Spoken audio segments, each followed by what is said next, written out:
Guten Tag zusammen. Willkommen zurück bei Dankecast Deutsch. Ich bin Henry und heute sprechen wir über ein Thema, das viele von euch wahrscheinlich kennen. Habt ihr das auch schon erlebt? Ihr lernt fleißig Deutsch, könnt zu Hause super sprechen, aber dann kommt eine echte Situation und plötzlich ist alles weg. Das Gehirn macht einfach zu. Kennt ihr das Gefühl? Hallo an alle, ich bin Emilia. Oh ja, Henry, das ist so ein wichtiges Thema.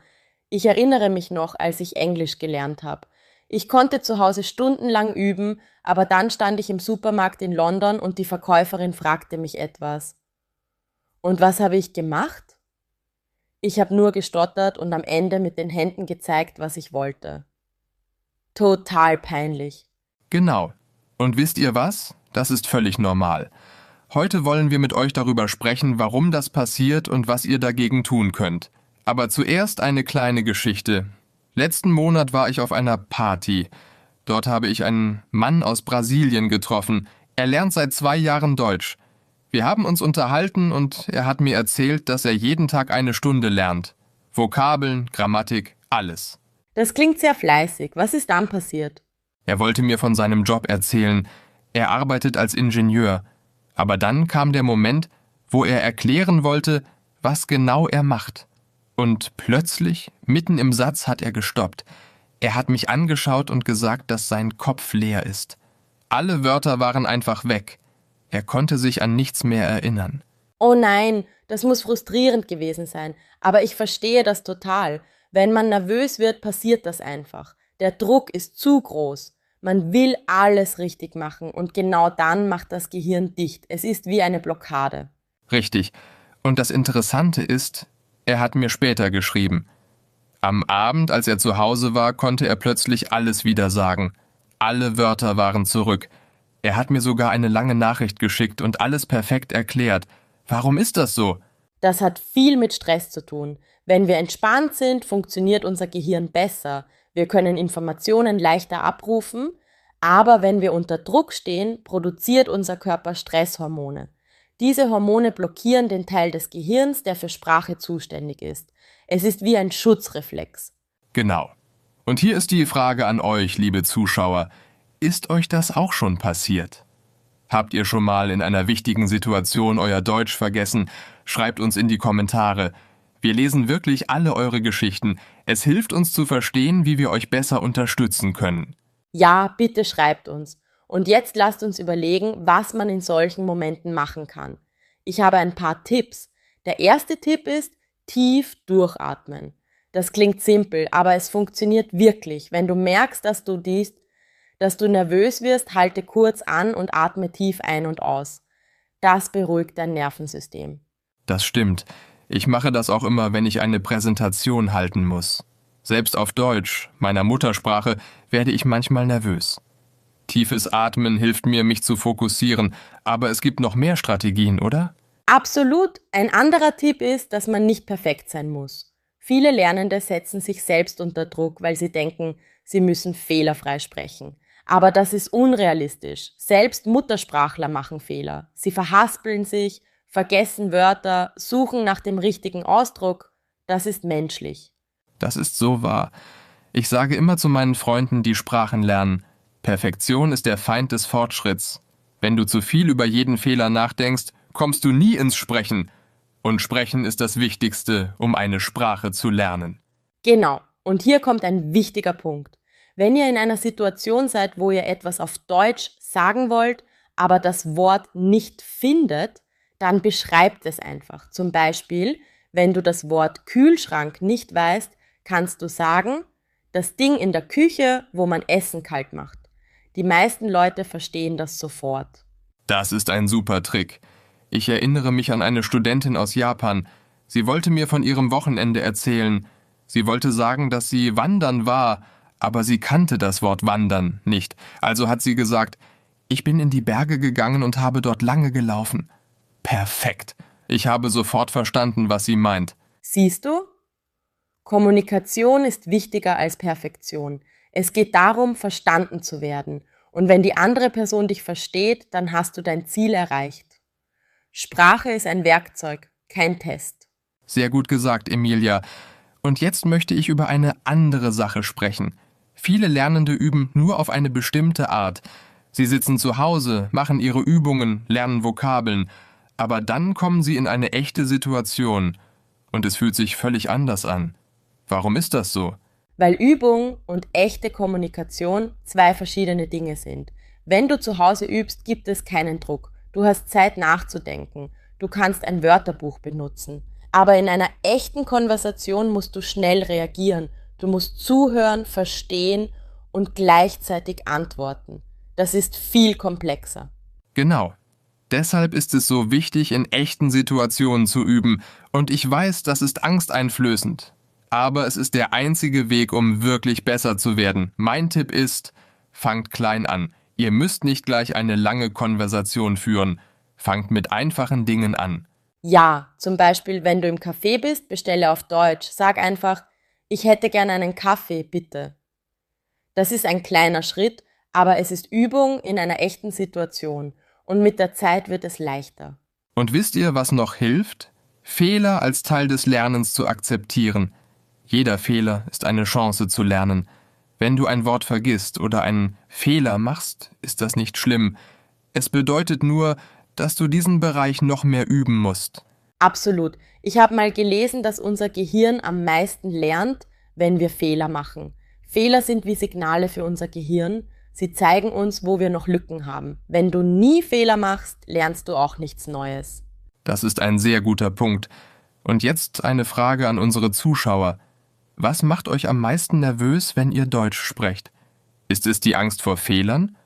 Oder ist es die Geschwindigkeit, mit der Muttersprachler sprechen? Oder vielleicht etwas ganz anderes? Schreibt es in die Kommentare. Wir sind neugierig. Ja, erzählt uns davon. Und jetzt möchte ich noch über einen anderen wichtigen Aspekt sprechen. Viele Lernende vergleichen sich mit anderen. Sie sehen jemanden, der schon besser Deutsch spricht und dann denken sie, ich bin nicht gut genug. Das ist ein großes Problem. Oh ja, das kenne ich auch. Vergleichen ist so eine Falle. Jeder lernt in seinem eigenen Tempo. Manche Leute haben mehr Zeit zum Lernen, manche haben schon andere Sprachen gelernt, manche haben einfach ein Talent für Sprachen. Aber das bedeutet nicht, dass du nicht gut bist. Genau, dein einziger Vergleich sollte dein vergangenes Ich sein. Frag dich, kann ich heute mehr als vor einem Monat?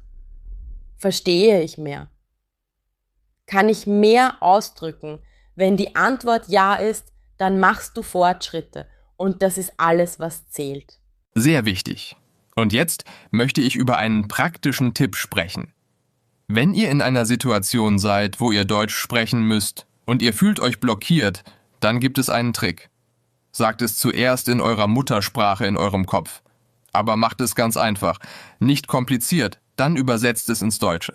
Das ist ein guter Trick, aber ich würde noch etwas hinzufügen. Versucht in Chunks zu denken, nicht in einzelnen Wörtern. Ein Chunk ist eine feste Wortverbindung. Zum Beispiel, wie geht es dir, ist ein Chunk. Ihr müsst nicht über jedes einzelne Wort nachdenken. Ihr lernt es als Einheit. Richtig. Je mehr Chunks ihr kennt, desto flüssiger könnt ihr sprechen. Und diese Chunks lernt man am besten durch Wiederholung in echten Situationen. Habt ihr euch schon mal gefragt, warum Kinder so schnell Sprachen lernen? Weil sie in Chunks lernen. Sie hören einen Satz, sie wiederholen ihn und irgendwann benutzen sie ihn automatisch. Genau, Kinder haben keine Angst vor Fehlern. Sie probieren einfach aus und das sollten wir auch tun. Lernt wie ein Kind, seid neugierig, probiert aus, habt Spaß dabei. Sprachenlernen sollte nicht stressig sein, es sollte eine Reise sein. Schön gesagt. Und jetzt lass uns über einen anderen Grund sprechen, warum Leute unter Druck ihr Deutsch vergessen. Es hat mit Erwartungen zu tun. Wenn du in eine Situation gehst und denkst, ich muss jetzt perfekt sein, dann baust du dir selbst eine riesige Mauer auf. Diese Erwartung ist der Druck. Ja, Erwartungen können Gift sein, besonders wenn es um Sprachen geht. Ich erinnere mich, als ich in Spanien war. Ich hatte ein paar Wochen Spanisch gelernt. Nichts Besonderes, nur die Basics. Und dann traf ich eine Gruppe von Leuten und sie fingen an, mit mir zu sprechen. Ich habe so viel Druck gespürt, weil ich dachte, sie erwarten, dass ich perfekt bin. Und was ist passiert? Ich habe kaum etwas gesagt. Ich war so blockiert. Aber später, als ich allein mit einer Person war, die sehr geduldig war konnte ich plötzlich sprechen. Der Unterschied war die Atmosphäre. Keine Erwartungen, kein Druck, nur ein freundliches Gespräch. Das ist so wichtig. Die Umgebung macht einen riesigen Unterschied. Wenn die Leute um dich herum geduldig und freundlich sind, ist es viel leichter zu sprechen. Deshalb ist es gut, Sprachpartner zu finden, die wirklich helfen wollen und nicht urteilen. Absolut. Und hier ein Tipp für alle, die gerade zuschauen. Sucht euch Sprachpartner, die auf eurem Level sind oder die geduldig sind. Vermeidet Leute, die euch ständig korrigieren oder die ungeduldig werden. Das hilft nicht. Es macht alles nur schwieriger. Ja, und noch etwas. Wenn jemand euch korrigiert, seht es nicht als Kritik, seht es als Hilfe, aber es ist wichtig, wie die Korrektur gemacht wird. Eine gute Korrektur ist sanft und hilfreich. Sie unterbricht nicht den Fluss des Gesprächs. Sie kommt am Ende oder in einer Pause. Genau, ich sage immer, der Fluss ist wichtiger als die Perfektion. Wenn du sprichst, versuch nicht, jeden Satz perfekt zu machen. Versuch einfach zu kommunizieren. Die Grammatik wird mit der Zeit besser. Aber wenn du nie sprichst, weil du Angst vor Fehlern hast, wirst du nie flüssig werden. Das ist der Kern des Ganzen. Kommunikation vor Perfektion. Immer. Und jetzt möchte ich über eine weitere Technik sprechen, die wirklich hilft. Sie heißt Selbstgespräche führen. Klingt komisch, aber es funktioniert. Wenn du zu Hause bist, sprich mit dir selbst auf Deutsch. Oh ja, das mache ich auch. Ich spreche mit mir selbst, wenn ich koche, wenn ich aufräume, wenn ich spazieren gehe. Ich beschreibe, was ich gerade mache. Zum Beispiel, jetzt schneide ich die Tomaten. Ich mache einen Salat. Das Wetter ist heute schön. Es ist einfach, aber es hilft, das Gehirn zu trainieren. Genau. Und das Schöne daran ist, du hast keinen Druck. Es gibt niemanden, der dich beurteilt.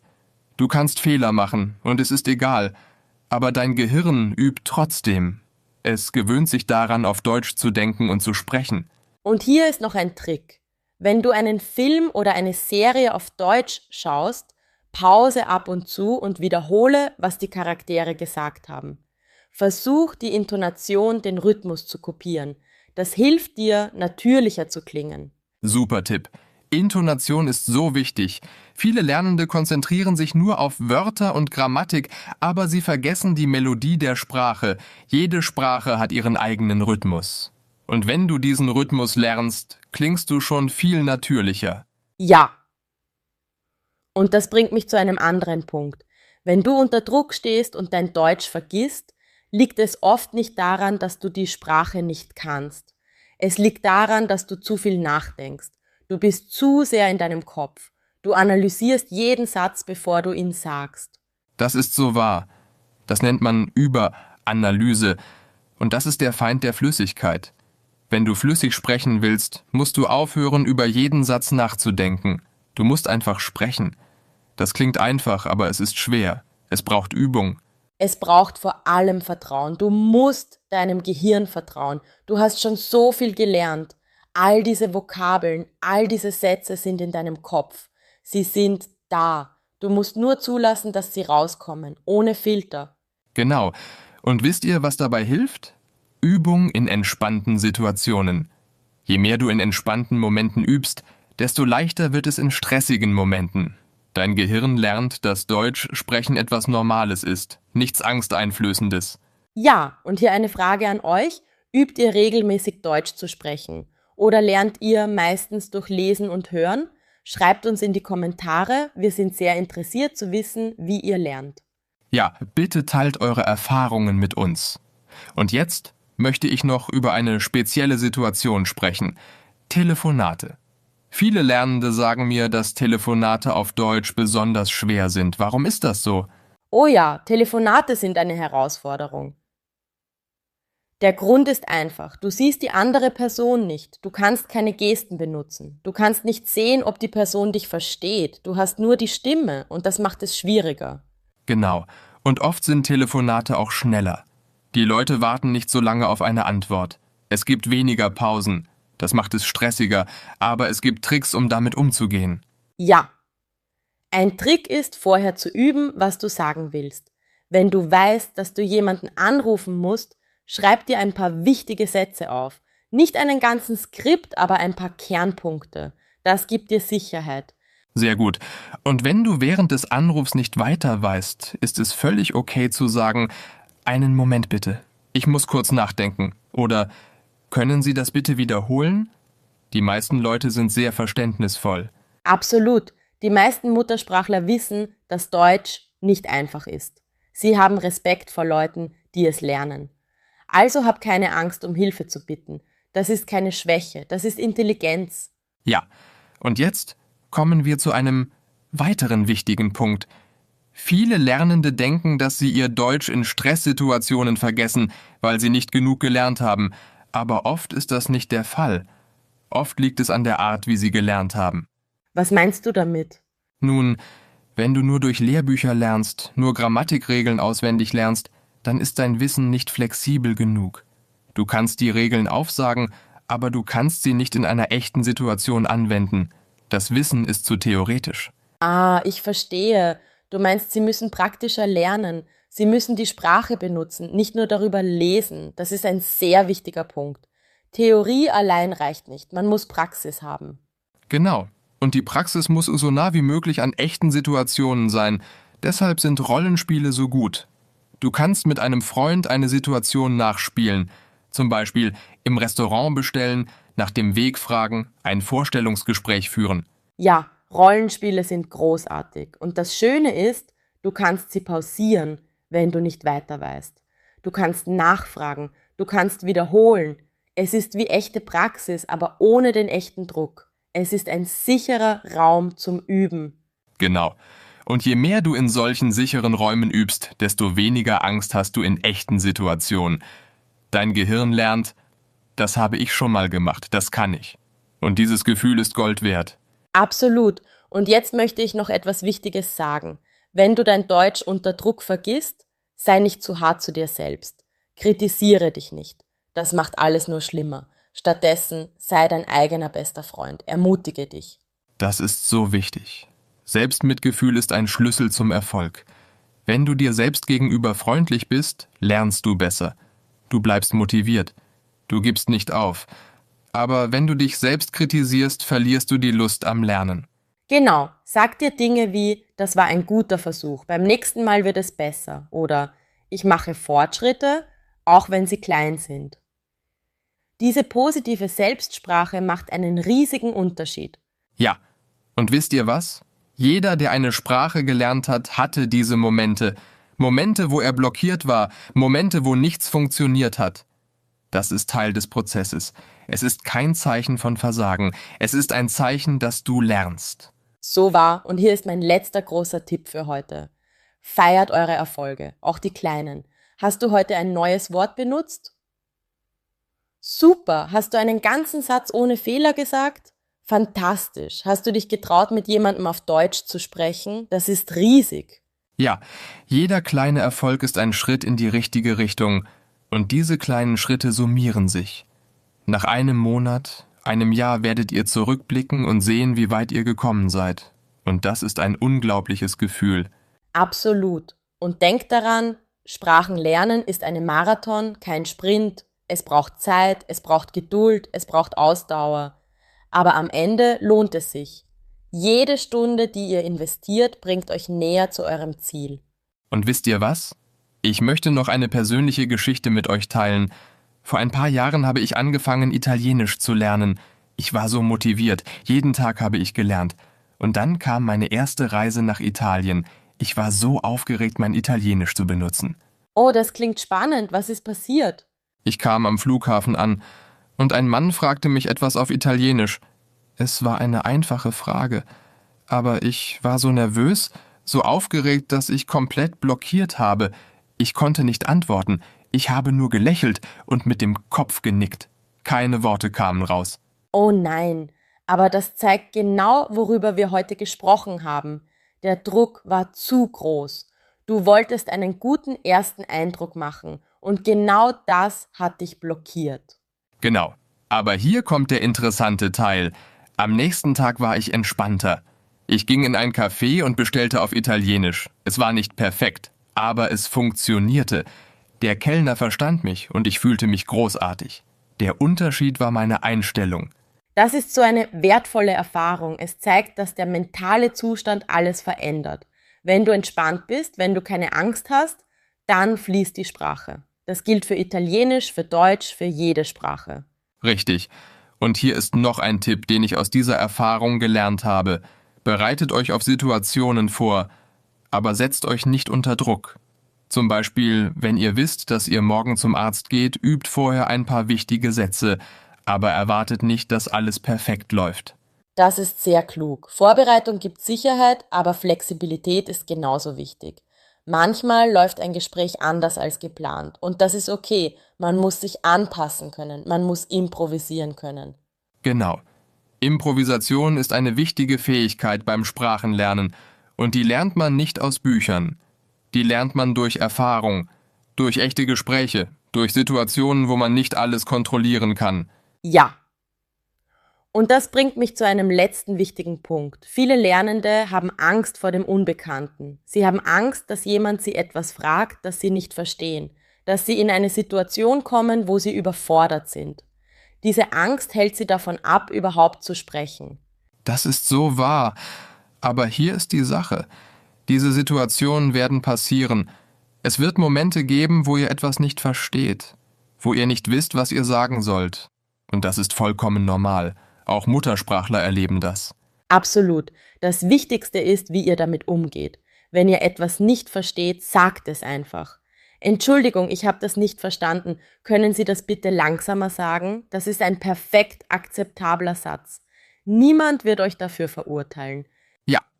Und meistens sind die Leute sehr hilfsbereit. Sie werden langsamer sprechen. Sie werden einfachere Worte benutzen. Ihr müsst nur den Mut haben zu fragen. Und dieser Mut kommt mit der Zeit. Je öfter ihr es macht, desto leichter wird es.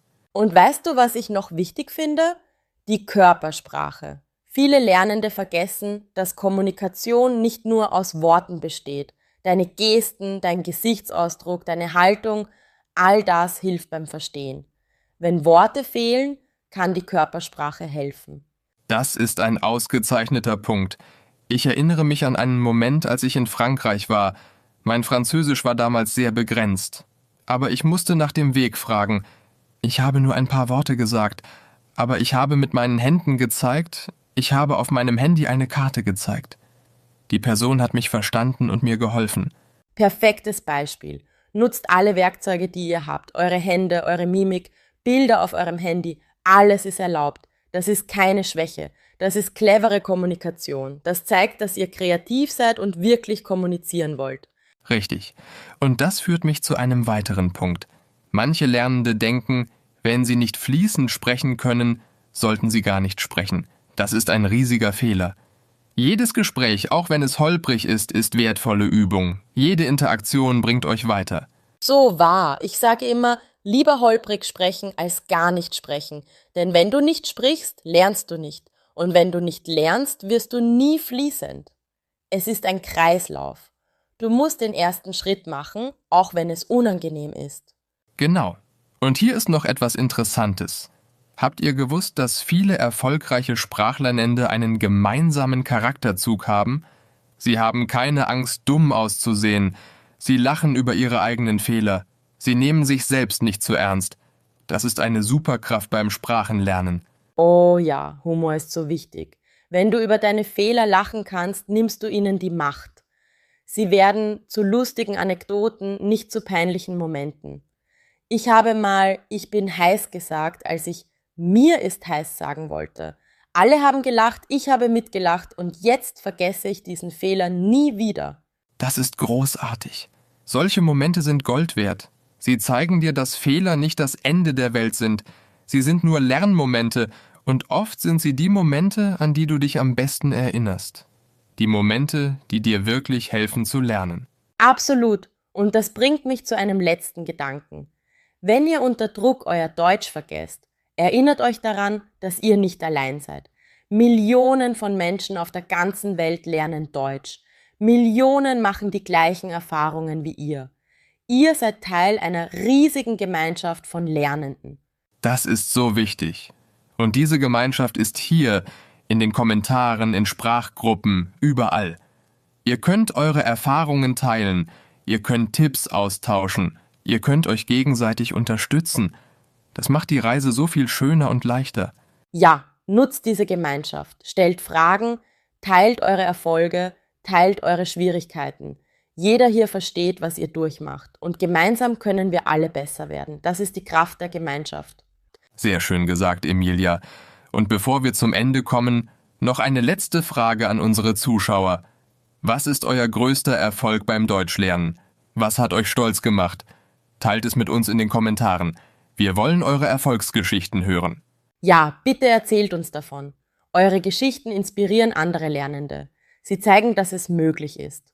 Dass jeder es schaffen kann, wenn er dranbleibt. Genau. Und zum Abschluss möchte ich noch einmal zusammenfassen. Warum vergessen wir Deutsch unter Druck? Weil unser Gehirn in Stresssituationen anders funktioniert, weil wir uns selbst zu viel Druck machen, weil wir perfekt sein wollen. Aber die Lösung ist einfach. Mehr Praxis, weniger Druck, mehr Selbstmitgefühl. Perfekt zusammengefasst und denkt daran, es ist okay, Fehler zu machen. Es ist okay zu stocken. Es ist okay, nicht jedes Wort zu kennen. Das alles gehört zum Lernen dazu. Das Wichtigste ist, dass ihr weitermacht, dass ihr nicht aufgebt. Ja, und wir sind hier, um euch zu helfen. Jeden Tag bringen wir neue Videos, neue Geschichten, neue Übungen. Bleibt dran, lernt mit uns und ihr werdet Fortschritte sehen. Das versprechen wir euch. Absolut. Und wenn euch dieses Video gefallen hat, gebt uns einen Daumen nach oben, abonniert unseren Kanal, wenn ihr es noch nicht getan habt und aktiviert die Glocke, damit ihr kein Video verpasst. Wir freuen uns auf euch. Ja, bis zum nächsten Mal. Und denkt daran, Deutsch lernen ist eine Reise. Genießt jeden Schritt. Habt Geduld mit euch selbst und habt vor allem Spaß dabei. Sprachen sind wunderschön und Deutsch ist eine ganz besondere Sprache. So ist es. Wir sehen uns beim nächsten Video. Bis dann und viel Erfolg beim Lernen. Tschüss zusammen, macht's gut und bleibt motiviert. Tschüss und denkt daran, ihr könnt das.